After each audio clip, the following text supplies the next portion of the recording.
the biggest loser here, you have to say the Minnesota Twins, right?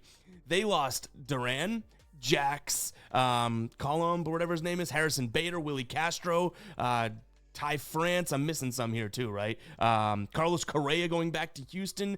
Bunch of guys there. They did end up, keeping Buxton, who was kind of rumored, keeping Joe Ryan. But realistically, I think the reason they didn't get rid of those guys is because the asking price was so high, right? Did I say Willie Castro? That was another one that they lost too, right? So yeah, the Twins pretty much sold. I don't necessarily think, they got back anything worth there, but I almost felt like the Twins made the decision and said, okay, hey, we're in limbo, right?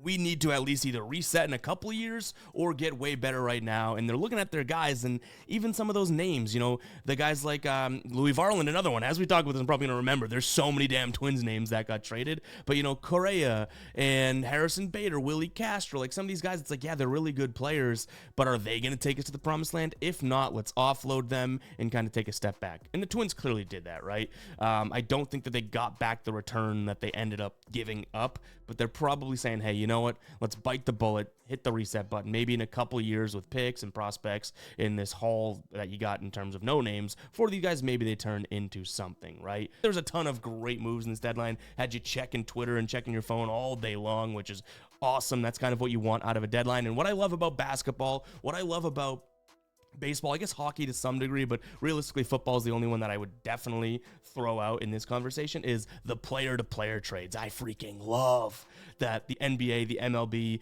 those two specifically do these player-to-player trades all the time. And the NFL is more like a money situation or draft pick situation when they trade players. But I love watching the trade deadlines go down in the MLB and the NBA being like, player for player, holy crap, this guy traded for this guy, blockbuster, Luka for Anthony Davis, are you kidding me? So a lot of that yesterday, which is pretty damn cool. Let me know down below the number one winning team at the deadline and the number one losing team at the deadline. Want to see if we're all kind of on the same page here.